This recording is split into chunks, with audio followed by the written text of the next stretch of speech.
Good morning, madlang people. Kumusta po kayo? For today's video ay papakita ko lang po sa inyo yung pinuntahan namin sa Zambales. Dito po sa Liliwa, San Felipe, Zambales po dito mga kaibigan. Itong araw na to ay Sunday na po to mga kaibigan, mga 7 o'clock in the morning. Ayan po, tahimik kasi karamihan ay natutulog pa. Yung mga members, may ilan-ilan na maagang nagising katulad ko. Ayan po yung mga accommodation na nirentahan namin. Occupied namin po lahat yan hanggang dun sa dulo pati sa kabila. Dahil 100 plus po kami na sumama dito. Dahil nag-celebrate po kami ng 9th anniversary ng La Cuachero. At saka outreach program, namigay po ng mga goods, mga bigas sa mga Aita sa Bataan. Dumaan po kami doon mga kaibigan. Hindi ko na po may ipapakita dito po. Nasa kabilang video po, yung mga pictures, video.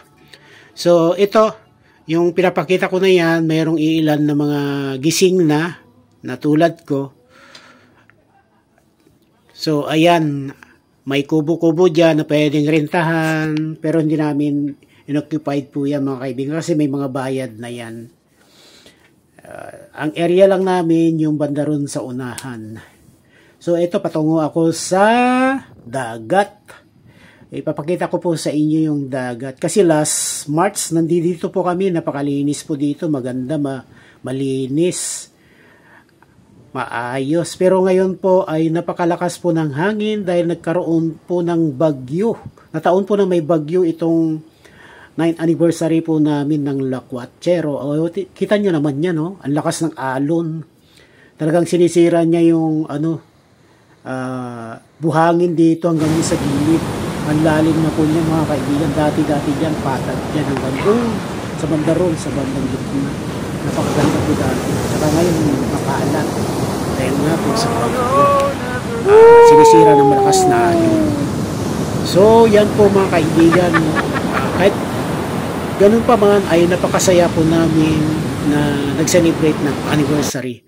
So ayan po yung kaganapan ng gabi. Enjoy lang, inuman hanggang umaga.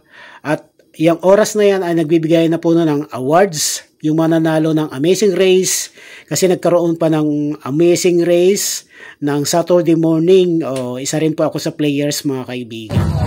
Nanalo po kami ng second place. Yes mga kaibigan, second place.